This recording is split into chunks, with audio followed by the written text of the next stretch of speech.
Good afternoon. So remember the other day we were talking about what developmental psychology is. So developmental psychology is the study of the individual as he changes over time. Now we change in some ways over time and we stay the same in some ways over time. So developmental psychology guys are especially interested in that question. How do we change over time? How do we stay the same over time?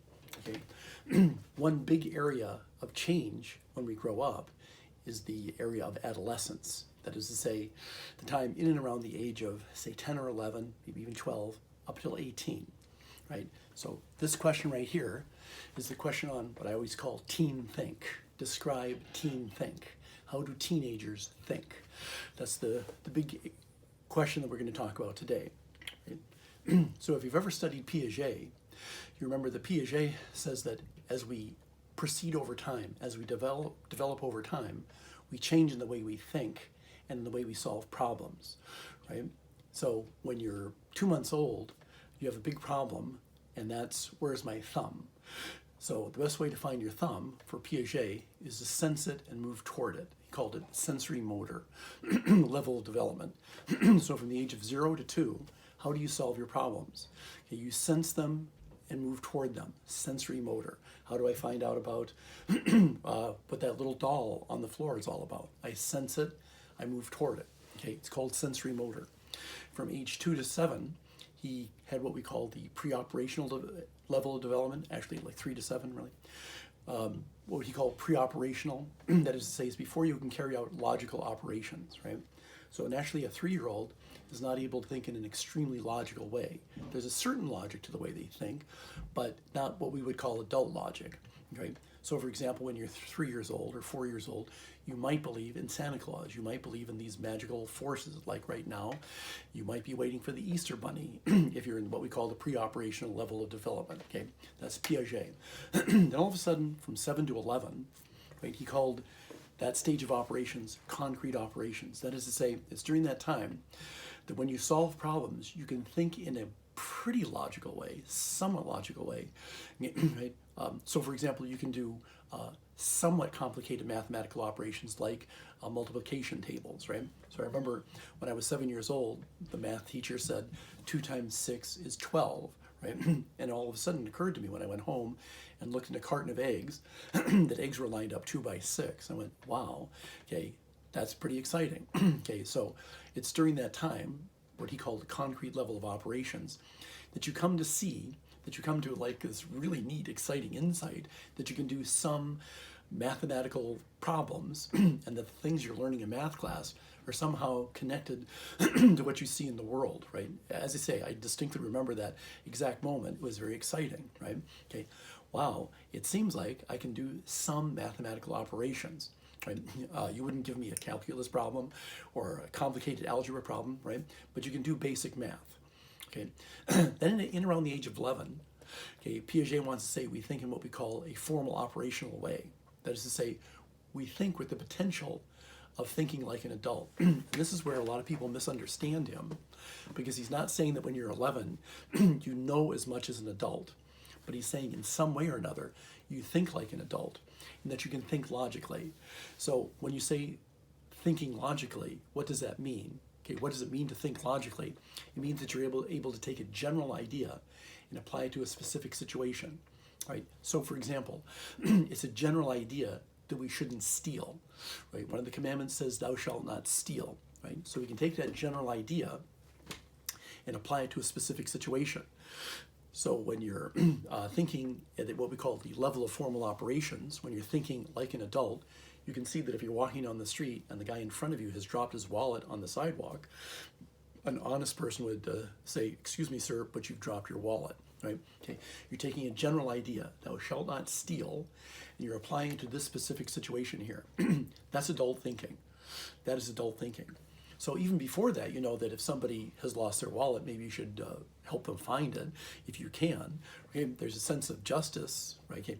But it doesn't take on the level of abstract logical thinking like it does when you're 11.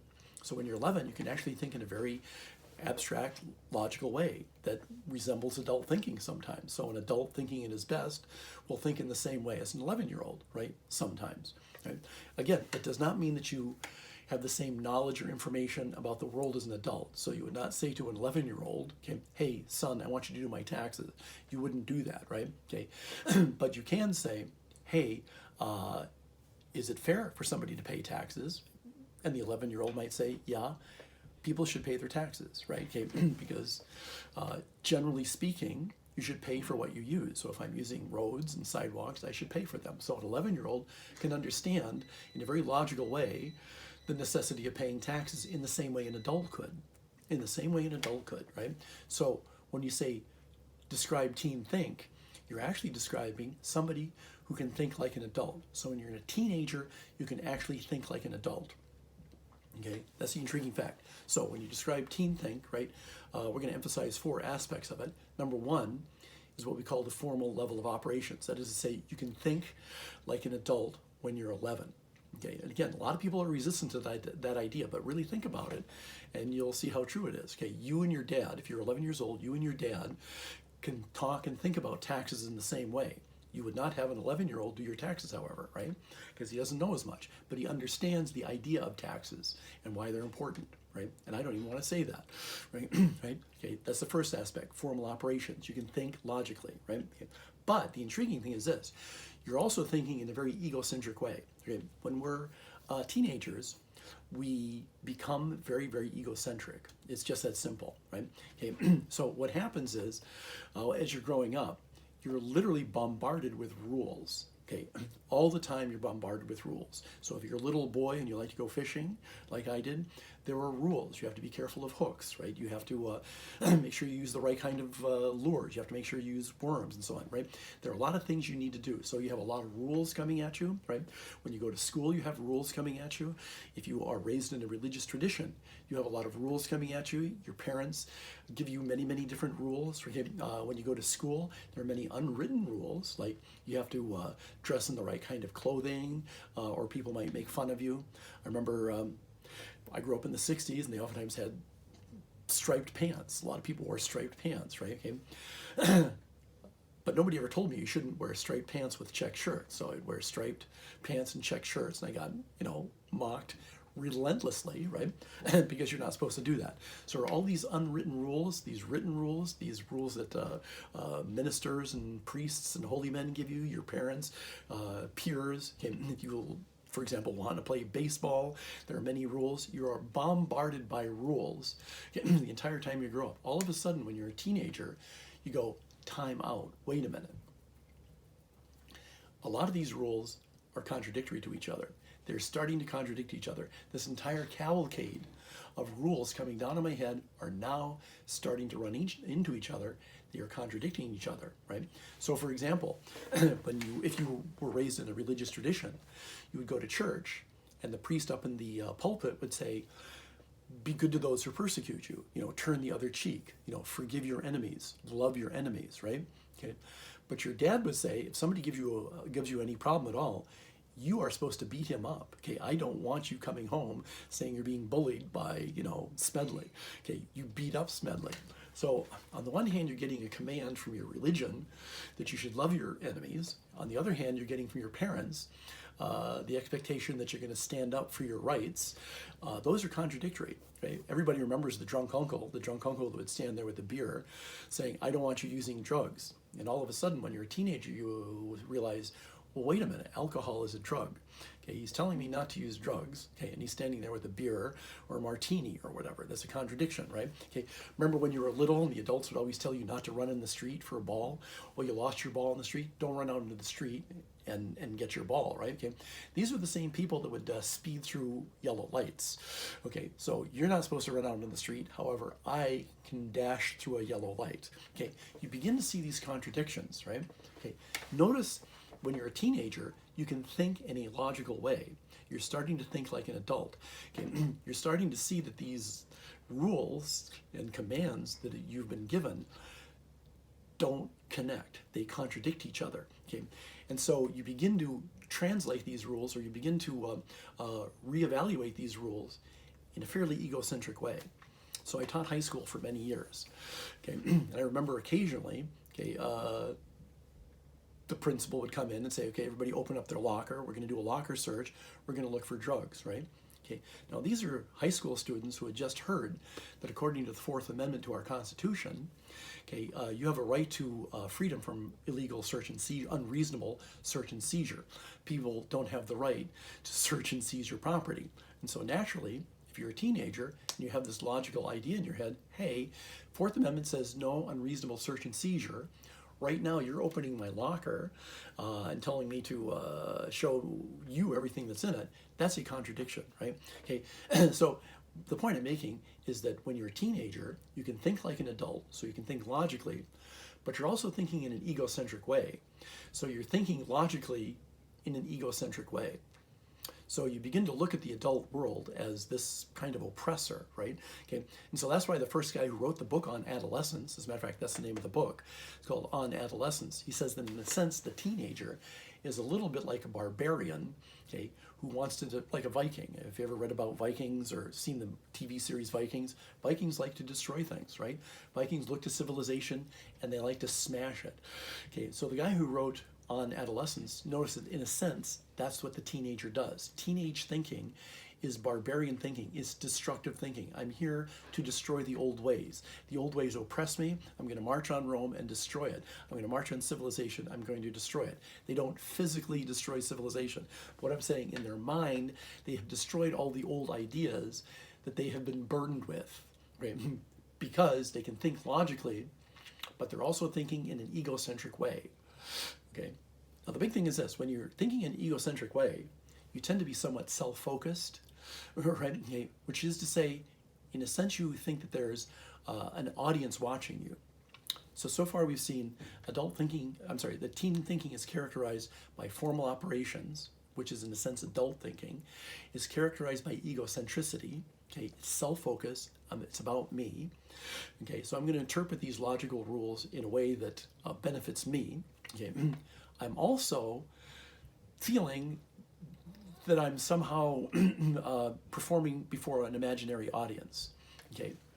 So if you remember your first zit, you went to school with your first zit, thinking that everybody would see that zit.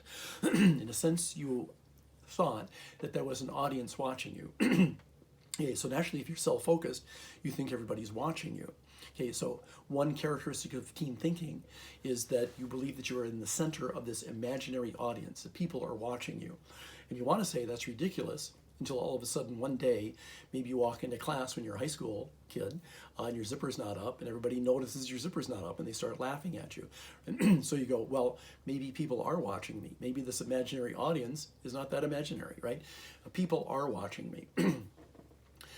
I remember when I was growing up, I would move around a lot. And I remember in one school I went to, okay, it was expected you were to wear white socks. Ninth grade, I was supposed to wear white socks. In the middle of the year, I transferred to another school, and the rule was if you wore white socks, you were a complete nerd. Okay, so you had to wear black socks. So very quickly, I noticed everybody's watching my socks.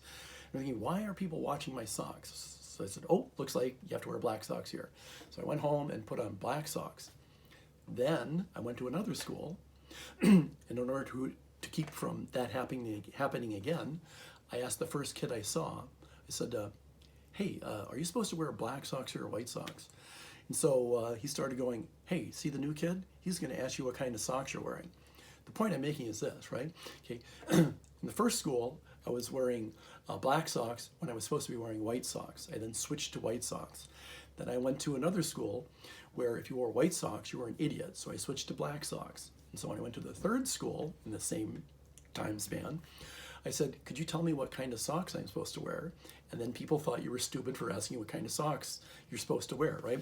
So my point is that a lot of psychologists want to say the teenager has an imaginary audience. But what I'm saying is that it's not that imaginary, because in a big way, in a sense, you are being watched. and you feel that you're being watched. And so sometimes you do want to be alone a lot. So naturally, what's one big statement of the teenager? Okay, I don't like what my parents are saying, I'm going to slam the door. I don't want anybody watching me right now. Go away and leave me alone. That's the teen mantra. Okay, I'm tired of being in the center of this audience. I don't want people watching me anymore. I want to be alone, right? So again, that's part of being a teenager. That's one aspect of teen thinking. So far we have three. Formal operations, you think like an adult. Egocentricity, okay, you think in a very self-focused way.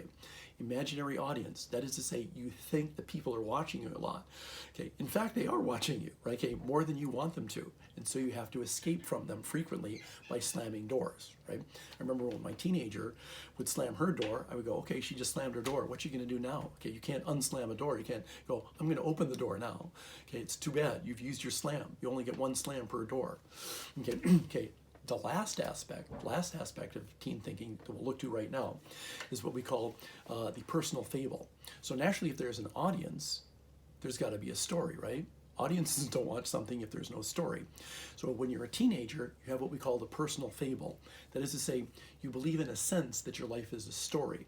And it's the story of somebody who has to rise up against insufferable odds in order to be who he really is. Because after all, consider the struggles you have as a teenager. I want to go to a concert and I'm 13 and my mom or dad won't let me. So what's my life story? Is I pursue art. I'm trying to seek art. I'm trying to seek my destiny, okay, which is to go see a concert and my parents won't let me, right? Okay, so in other words, in a sense, you become the wounded hero. And of course, you see this when you look to the stories that teenagers like. So think to yourself about the kind of movies, books, and stories that you like. They tend to be about the wounded hero. Okay, your personal fable is the fable of the wounded hero, the person who's not quite understood, right? So naturally, again, teenage movies, for me, it was Rebel Without a Cause. This is way back in 1957, right? Okay, about the new kid who comes into the new school, and his parents can't tell him what to do because they're not used to being new anymore. The kids in school are not interested in him enough to know what he is and what he's about. So in a sense, he's left out twisting in the wind. He's on his own. He's a rebel without a cause. On the one hand, he's a rebellion against his parents. On the other hand, he's a rebellion against his peers because they don't understand him. But he doesn't quite have a cause. So the movie is called Rebel Without a Cause. It's the ultimate movie about teen angst, right? You saw that in the movies that I assigned you on American Graffiti and Dazed and Confused, right? You're trying to find an identity over and against society. You're the wounded victim of society, right? That's part of being a teenager, right? So when you look to a lot of teen movements, that's basically what they are, right? So if you look to punk music is a music of rebellion. When the Beatles first came out way back in the 60s, it was the music of rebellion, right? So your personal fable is, I'm a rebel, nobody quite understands me, right? Those are some aspects of what I call teen think, right? So again, formal operations, you can think like an adult, and that you can think in logical terms, right? Okay? You become somewhat more egocentric in that you have a lot of self-focus, right? So you're going to think in a logical way, but in such a way as to benefit you. I'll just give another example of that. When I taught high school, naturally, if you're a high school student, you go, hey, here's a general law. I have the right to go to the bathroom if I really need to, right? So a teenager would say to you, hey, Mr. Sullivan, I need to go to the bathroom, right? And you can't stop me from going to the bathroom. That's a law. That's a general rule. That's a logical statement. I need to go to the bathroom, therefore I will go to the bathroom. And it's logical to say that. When you have to go to the bathroom, you have to go to the bathroom, right? But when they would go to the bathroom, that's when they would take the time to smoke and then take the cigarette and throw it in the garbage can with all the waste paper. And so it would start fires every time, right? So the point I'm making is this. When you're a teenager, you know what the rules are, okay? You can think logically, but you're going to interpret those rules to benefit yourself. So if I want to smoke a cigarette in the middle of the day, I will take a general rule. Hey, I get to go to the bathroom when I want to. I will then use that general rule to get what I really want, which is a cigarette. Okay, so I'm going to use this general rule to benefit myself, right? And that's why you have many fires in high school bathrooms, right? Okay, somebody with a general rule, which is correct, you have the right to go to the bathroom, is going to interpret that in a very selfish way. Okay, that's part of teen thinking. So I can think like an adult, formal operations, but I'm going to interpret it to my own benefit, right? Okay, that means then, in a sense, I have an imaginary audience because I don't want to get caught doing this, right? So I'm going to make sure as I'm smoking the cigarette in the bathroom, okay, only the right people will see me. So if I want to look cool, I'll let Joe and Smedley and Moondog see me. But I have to be careful because I'm being watched, right? Oftentimes you are being watched, right? Okay. Which means then, number 4, you have a personal fable. My life story is that I'm just trying to get by. I'm a teenager who just wants to go to the bathroom and have a cigarette break in the middle of the day, which adults get to do. I don't get to do that. Why do adults get to do that? Well, I'm going to, right? Okay, because that's my personal fable. My life story is the story of somebody who's not quite understood.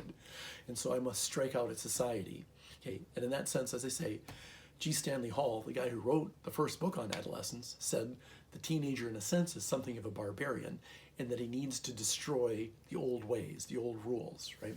Okay, so again, that's Teenthink, right? The end.